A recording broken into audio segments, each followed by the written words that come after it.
వచ్చేయండి. అలాగే స్వామి.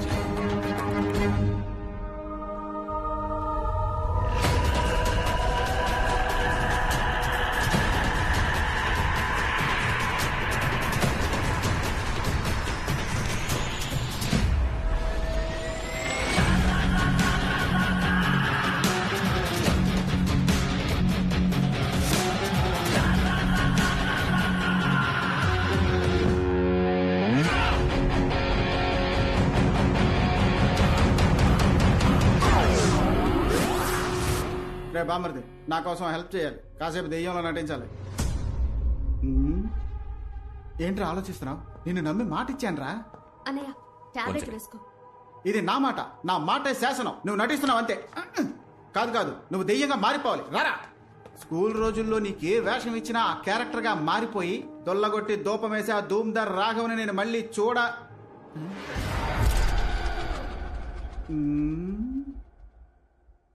ఏంటి మొహం చేంజ్ అయినట్టు అనిపిస్తోంది?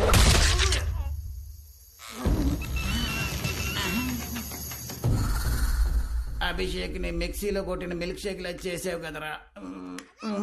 మళ్ళీ నువ్వు క్యారెక్టర్ గా మారిపోయావా?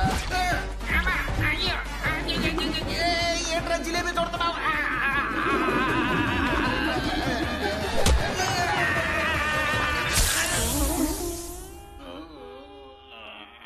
ఇనప చూవ కూర్చుకున్న అదే చోట కొమ్ము కూడా కూర్చుకుంది.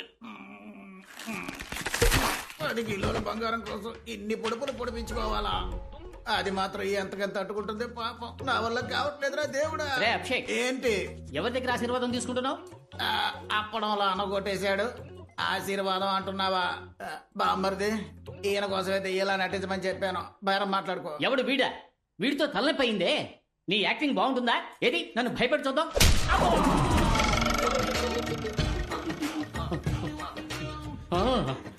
నీ యాక్టింగ్ చాలా బాగుందయ్యా. బాగా నేచురల్ గా ఉంది. ఏంటి అలా వదిలిపెట్టేశాడు? చిక్కాడు చిట్టి బాబు. తమ్ముడు, నటించమంటే నిజంగా కొడుతున్నావు. ఇక చాలా ఆపు. ఎవరి పిల్లలు?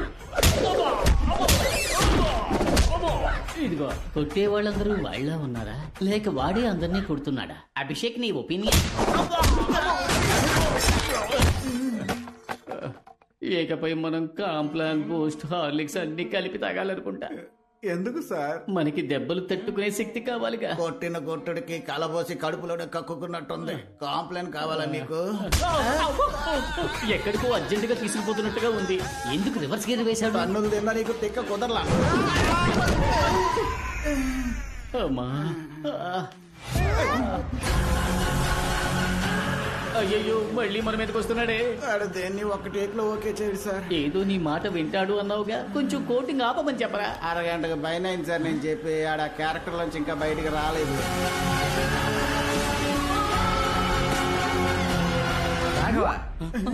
బాస్ కనిపించాడా? ఇక్కడ ఉన్నారా? ఏంటి బాగా టైర్డ్ గా ఉన్నారే? యాక్టింగ్ రావట్లేదా? బుర్ర తింటున్నాడా? అవును బట్రే, నువ్వు ట్రైనింగ్ ఇవ్వు. దెయ్యంగా నటించడం పెద్ద విషయం ఏం కాదు. పళ్ళు గట్టిగా కొర్రికి కళ్ళు మిటకరించి చూసి ఎందుకు నన్ను రంగుల రాట్నంలో తిప్పినట్టు తిప్పతను కూతురు తిప్పు తిప్పరా. చాకల బండి మీద ఉతికినట్టు ఉతికి పారేస్తున్నాడు. ఇప్పుడు ఉతికింది ఆరబెడుతున్నట్టున్నాడు. అహో, కద్దరు గుడ్డ మసిగుడ్డ అవుతోంది. అయ్యయ్యో, కుందేళ్ళంటోడు గుండేళ్ళ అయిపోయాడే. వేగంగా తిరిగే గ్రైండర్ లో ఎండు మిరపకాయని రూపినట్టు రూపి పారేస్తున్నాడు. వాడి సంగతి సరే, మనం బతికుంటే బొత్స తిన చూపదా? అవును, ఇంకా శాంతించలేదా? జాతరలో రంగులు రావటం తిప్పేవాడు అనుకుంటా. వీటి కొట్టి పారేసి మమ్మల్ని కాపాడరా. రాఘవా, దెబ్బకి నీ దెయ్యం దిగేట్టు రాఘవా, ఇంకా నీకు జన్మలో వేషం ఏంటి బల్లి పల్టీ కొడుతుంది?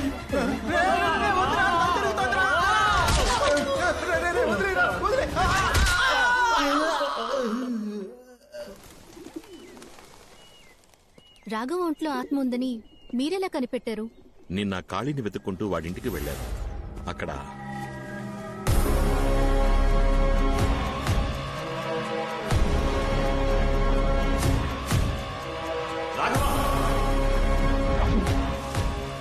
అక్కడికి వెళ్లి చూసేసరికి వాడు కనిపించలేదు. అప్పుడు నేను చూసిన రాఘవ నార్మల్ గా లేడు. వాళ్ళలో ఏదో ఒక శక్తి ఉందనిపించింది. దాన్ని కన్ఫర్మ్ చేసుకోవడానికే స్వామీజీని ఇక్కడికి రమ్మన్నాను. సరిగ్గా నేను అనుమానించినట్టే ఇంకో ఆత్మ కూడా ఉంది. కానీ మా అమ్మ ఆత్మ నన్ను చంపడానికి ట్రై చేసిందన్నారే, దాన్నే నేను నమ్మలేకపోతున్నాను. నువ్వు మీ అమ్మగారి పాట వినే ఆ రూముకు వెళ్ళావు. నిన్నక్కడికి రప్పించి షాండ్లియర్ ద్వారా చంపడమే ఆవిడ ప్లాన్. బట్ నన్ను కాపాడింది మా అమ్మ ఫోటోనే కదా. అందుకే నాకు అనుమానం ఎక్కువైంది. ఎందుకంటే మీ అమ్మగారి ఫోటోకున్నది చాలా పాత ఇనప తీగ. అది తెగిపడ్డం యాదృష్టికం అవ్వచ్చుగా. మరి అద్దంలో కనిపించి జ్యోతి వెళ్ళిపోని మా అమ్మ నాతో అందే అది. షాలు తరచు అంటూ ఉంటుందే, తన ఫ్రెండ్ జ్యోతి ఆ ఆత్మ ఉండొచ్చుగా. షాలు వెనకాల ఆ జ్యోతి ఆత్మ నుంచి ఉంటుంది. మీ అమ్మగారు తనని వాన్ చేసి ఉండొచ్చుగా. మీరు చెప్పేది నాకు కన్ఫ్యూజింగ్ గా ఉంది. కానీ నాకో విషయం క్లారిఫై అయింది. నువ్వు చెప్పినట్టుగా ఇంతకు ముందు ఆ ఆత్మ ప్రభావం పెద్దదిగా ఉండేది కాదు. కానీ ఇప్పుడు డ్రైవర్ సూరి, కాళీ ఇద్దరూ చనిపోయారు. ఇవన్నీ జరిగింది ఆ గర్భగుడిలో ఉన్న రహస్య రూమ్ ని తెరిచిన తర్వాతే. మరైతే ఆ రూమ్ లో అసలేముందని? అదే నాకు అర్థం కావట్లేదు. ఈ ప్రశ్నకి సమాధానం ముగ్గురికే తెలుసు. మీ అమ్మకి, మీ నాన్నకి, పెద్ద పూజారికి. చనిపోయిన మీ అమ్మ సమాధానం చెప్పలేదు. పెద్ద పూజారి, మీ నాన్న సమాధానం చెప్తారా అని తెలియదు.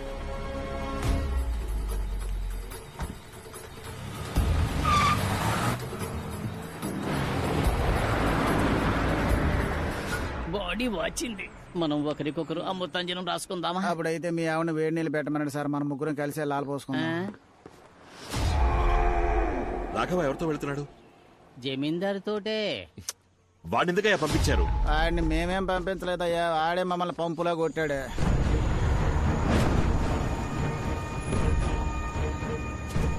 నువ్వు ఇక్కడే వెయిట్ చేయి.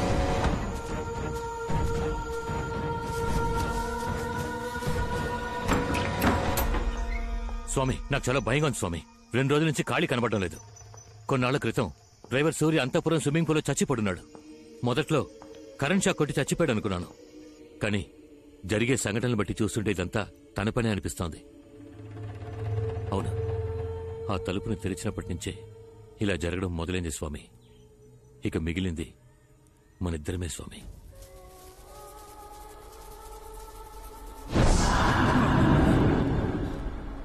అదొచ్చేసింది. ఎలా? నువ్వు ఒంటరిగానే వచ్చావు? సూర్య లేనందువల్ల కార్ డ్రైవ్ చేయడానికి నాతో ఎలక్ట్రీషియన్ ని తీసుకొచ్చాను. తప్పు చేశావు. దానికి ఈ చోటు చూపించేశావు. అది మిమ్మల్ని ఏం చేయగలదు స్వామి? మూర్ఖుడా! 22 ఏళ్లు నేను అడవిలో తపస్సు చేశాను అనుకున్నావా? తలదాచుకు బతుకుతున్నాను రా.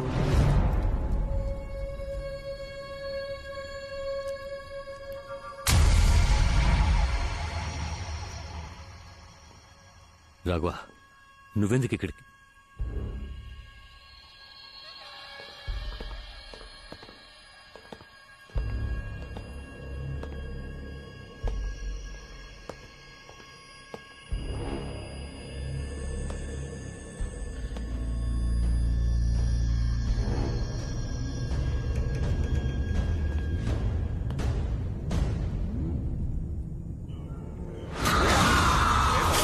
ఆత్మనాశనం పుస్తకం భయంకరం, ప్రేతబంధనం మనోనాశనం సంకటం త్రయోదశి.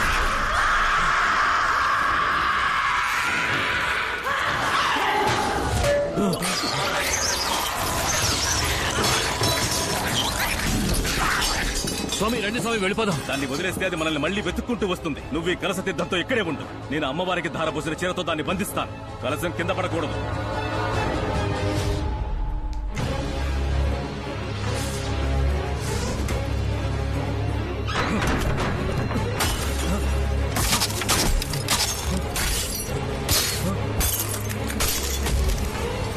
స్వామి ఏం చేస్తారు స్వామి?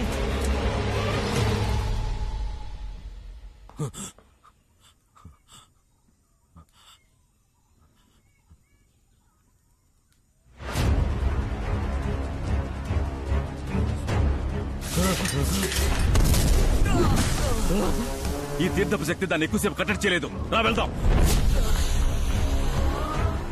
మనం ప్రాణాలతో ఉండాలంటే గుళ్ళోకి వెళ్లాల్సిందే.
ఏనుగు కోసం తవ్విన గొయ్యిలో పడిపోయాం. ఎక్కు, ఎక్కి పైకి వెళ్ళు. స్వామి మీరేమంటారు ఎక్కి స్వామి? పైకి వెళ్ళి నాకు చెయ్యనుంచు. ఎక్కు, ఎక్కు. చెయ్యబరా, చెయ్యిపో, ఇవ్వు.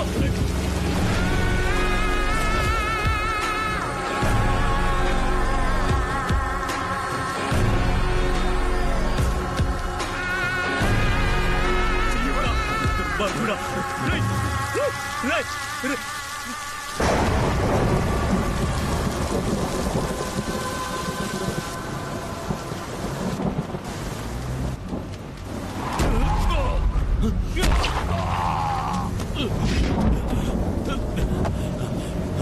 బండితి సార్ ఏమైంది? రాఘవేడి? బండి తీవయ్యా. అలాగే సార్.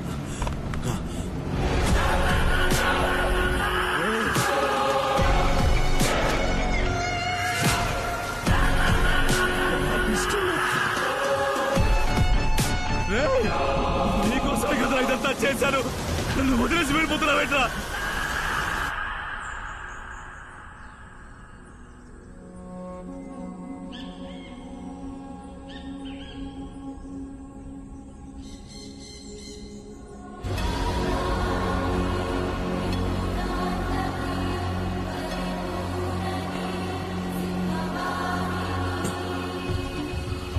ఈ అమ్మవారు మహాశక్తి స్వరూపం. అసలేం జరిగిందో మీరు నిజం చెప్తేనే మేము మిమ్మల్ని కాపాడగలుగుతాం.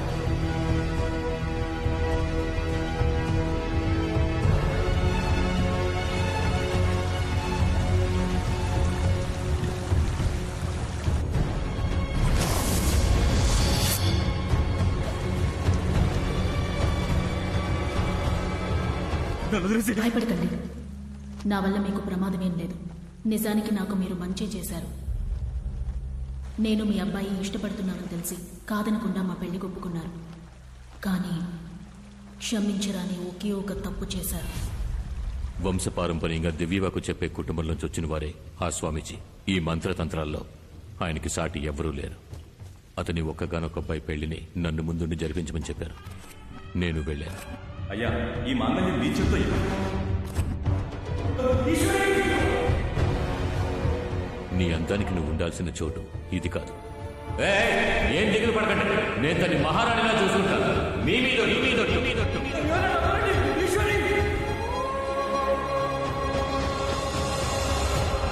తాళి కట్టాడన్న ఒకే ఒక కారణానికి నేను ఆయనతో ఎలా కాపురం చేయగలను? నీ అబ్బాయి నేను లేచిపోదామని నిర్ణయించుకున్నాం. ఆయన కూడా అందుకు ఒప్పుకొని వచ్చారు. నువ్వు ఇక్కడేం చేస్తున్నావురా? చెయ్యొదలరా. ఏమండి, ఇంట్లో మీరు లేని సమయం చూసి నన్ను ఎత్తుకుపోవడానికి వచ్చాడు. కొట్టండి.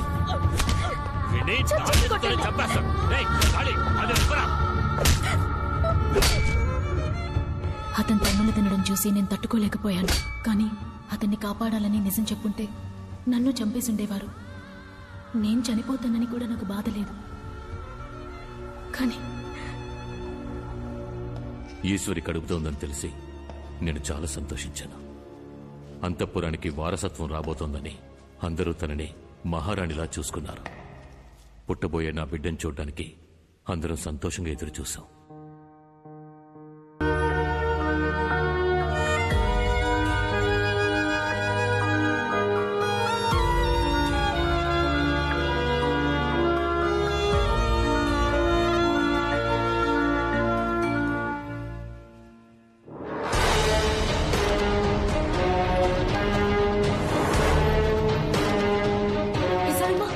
చిట్టి తల్లి నోట్లోంచి నురుగొస్తుంది. విషం పట్టిస్తే నురగ తప్పకుండా వస్తుంది.